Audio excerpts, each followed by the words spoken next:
Hello, இப்போ வந்து நம்ம உப்பு சீடை எப்படி பண்ணுறதுன்னு பார்க்க போகிறோம். இப்போ அதுக்கு வந்து உப்பு சீடைக்கு அரிசி உலர்த்தி அரைச்ச மாவு அரைக்கணும் ஊற போட்டு எடுத்து வச்சுருக்கேன். இது வந்து உப்பு, தேங்காய், அரை மூடியில் 1/4 மூடிக்கு போட்டால் போதும். தேங்காய், வெண்ணெய், இது வந்து எள்ளு, இதுதான் நமக்கு தேவையான பொருள். இப்போ நம்ம வந்து அரிசியை ஊற வச்சுருக்கேன் 3 மணி நேரம். அது ஊற வச்சுட்டு வடியை வச்சுட்டு ஒரு சின்ன டவலில் போட்டு தொடச்சி எடுத்து இப்படி கையில் ஈரம் மட்டாத அளவுக்கு தொடச்சி எடுத்துகிட்டு இதை அரைச்சி இந்த மாதிரி சல்லடையில் சரித்து இருக்கிறது தான் ஈர அரிசி மாவு. இதுதான் நம்ம எல்லாத்துக்கும் நம்ம ப்ரிப்பேர் பண்ணிக்க போகிறோம். எல்லா பக்ஷணத்துக்கும் இதுதான் ப்ரிப்பேர் பண்ணிக்க போகிறோம். இதுதான் இப்படி தான் அரைக்க போகிறோம். இப்போ நம்ம ஊற வச்சு அரைச்ச அரிசி மாவை எடுத்துருக்கோம். இப்போ இதை வறுக்கணும்.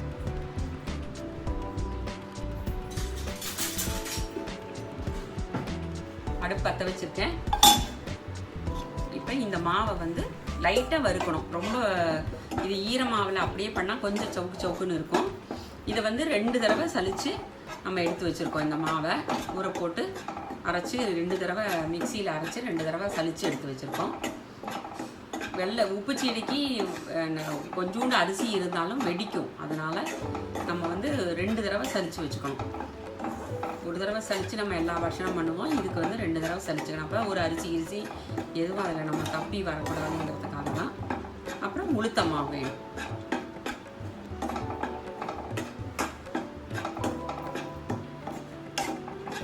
இது வந்து ரொம்ப சிவப்பாக இருக்கணுங்கிற அவசியம் இல்லை.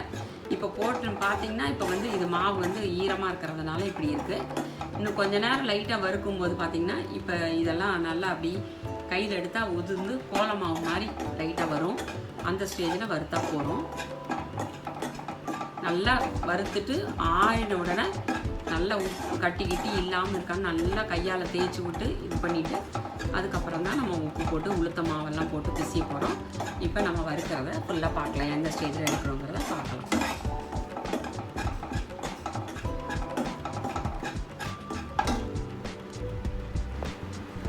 இப்போ பாருங்கள், இந்த ஸ்டேஜில் மாவு இப்போ நல்லா ஒட்டாமல் இப்படி வந்திருக்கு இல்லையா?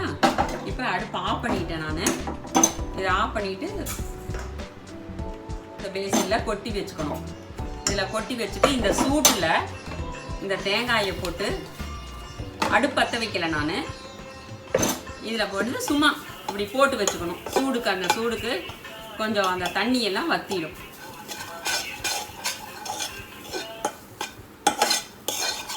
இந்த சூட்டுக்கே இந்த தேங்காயை போட்டு இந்த மாதிரி ஒரு கலரி வருதுன்னா இது வறுக்க வேண்டாம். அது வந்து அந்த சூட்டில் அப்படியே இருந்தால் போகிறோம், அவ்வளோதான். இதை நம்ம கொஞ்சம் நேரம் கழித்து ஒரு 5 நிமிஷம் கழித்து இந்த மாவு வந்து நல்லா ஆறணும். இது ஆறினோடனே நம்ம இதெல்லாம் போட்டு பிசியலாம். ஒரு 5 நிமிஷம் கழித்து பிசியலாம். இப்போ ஆறி போச்சு. இந்த வறுத்த அரிசியை வந்து மிக்சியில் சும்மா ஒரு சுற்றிருக்கேன். ஏன்னா அந்த வறுக்கும் போது நமக்கு வந்து ஒரு உருண்டை இருக்கும்.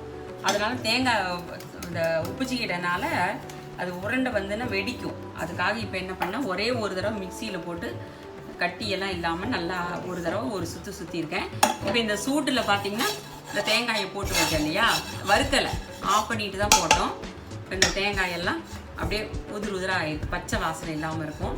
அதை வந்து இதில் போட்டுக்கணும்.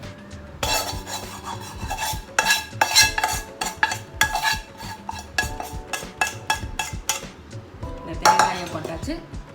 இப்போ வந்து இதுக்கு வந்து 1 ஸ்பூன் எள்ளு போட்டுக்கணும். தேங்காய் போட்டாச்சு, எள்ளு போட்டாச்சு. இப்போ வந்து உளுத்த மாவு போட்டுக்கணும். இப்போ வந்து இதில் இந்த 1 ஸ்பூன் 1 டேபிள் ஸ்பூன் அளவுக்கு உளுத்த மாவு போட்டாச்சு. இப்போ 1 ஸ்பூன் வெண்ணெய் போட்டிருக்கேன். இப்போ வந்து உப்பு போடுவோம்.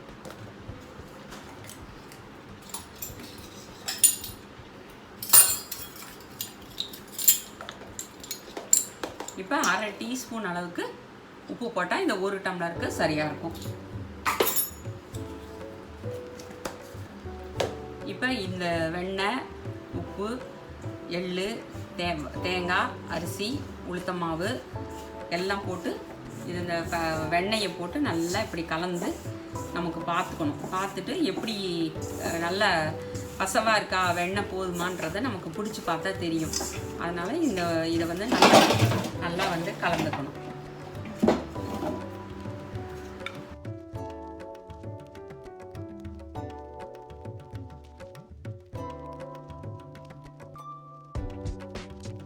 பிடிச்சா பிடிக்கிறது, உடச்சா உடையும். இந்த ஸ்டேஜில் இது ஃபேட்டு போதும்னு அர்த்தம்.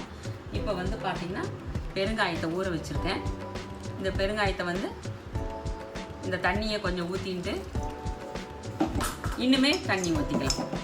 இப்போ மறுபடியும் சொல்கிறேன், இதில் வறுத்த அரிசி மாவு, உளுத்த மாவு, எள்ளு, தேங்காய், வெண்ணெய், பெருங்காய தண்ணி எல்லாம் போட்டு இப்போ இது பண்ணியாச்சு. இது கலந்தாச்சு. இப்போ கொஞ்சம் கொஞ்சமாக நம்ம தண்ணி விட்டு கலந்துக்கணும். கொஞ்சம் கொஞ்சமாக தண்ணி விட்டுக்கணும். ஒவ்வொரு தடவையும் பிசியும் போது எல்லாத்தையும் சேர்த்து பிசியும் போது நல்லா உங்களுக்கு வந்து அது மாவு நல்லா சேர்ந்து உருட்டுற பக்குவத்துக்கு வரணும்.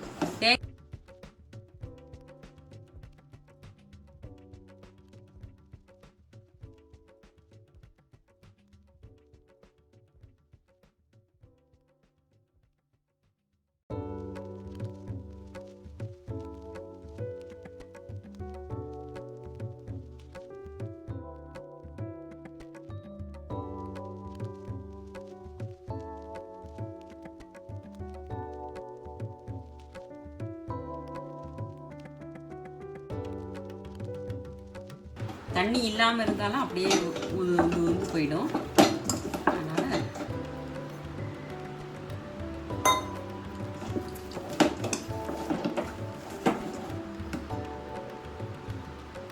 பாருங்க, இது நல்லாயிருக்கு. இப்போ அதே மாதிரி இந்த சீடையை வந்து நம்ம ரொம்ப கட்டி மாதிரி போட்டு உருட்டி ரொம்ப அழுத்தி உருட்டக்கூடாது. இப்போ கொஞ்சோண்டு மாவு எதுனா சின்னதாக தான் உருட்டணும். இப்போ இது பார்த்தீங்கன்னா லைட்டாக இப்படி உருட்டி இப்படி ஒரு தட்டு இப்படி பண்ணி இப்படி அமுக்கி விட்டுறணும். அமுக்கி விட்டுட்டு வச்சிங்கன்னா நம்ம தாம்பாளத்தில்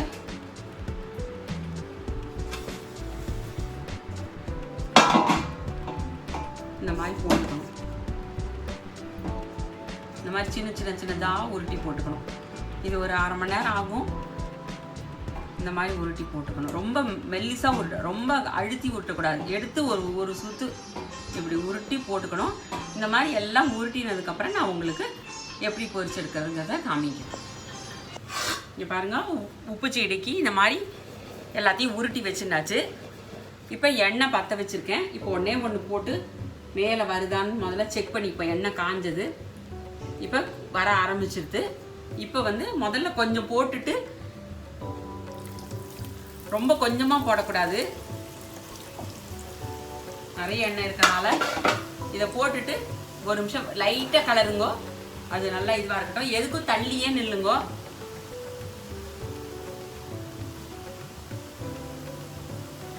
ரொம்ப அமுக்கி உருட்டக்கூடாது. இப்போ எண்ணெய் நல்லா காஞ்சிருக்கு. ரொம்ப புகையை காஞ்ச உடனே போடக்கூடாது. இப்போ இந்த மாதிரி போட்டாச்சு. எது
இப்போ ஒரு கலரிக்க முக்கால்வாசி ஆயிட்டு எடுக்க வேண்டியதான்.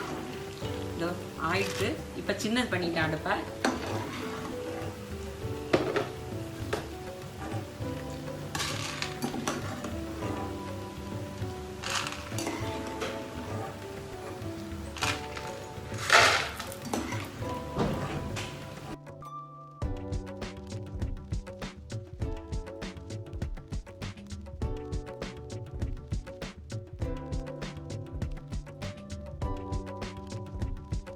பாருங்க, இந்த மாதிரி சீடை வந்து ரெடி ஆகிடுது. உப்பு சீடை இது வந்து வெடிக்கலை, ஏன்னா 2 தடவை சலிச்சுட்டு நம்ம உப்பு, உளுத்தம் மாவு, வெண்ணெய், எள்ளு எல்லாம் போட்டு லைட்டாக உருட்டியிருக்கோம். இந்த மாதிரி பாக்கியும் போடுவேன். இந்த மாதிரி சீடையை நீங்களும் பண்ணி பாருங்க. லைக் பண்ணுங்க, ஷேர் பண்ணுங்க. டவுட் இருந்தால் கமெண்ட்டில் கேளுங்க. சப்ஸ்கிரைப் பண்ணுங்க, மறந்துடாதீங்க. தேங்க்யூ.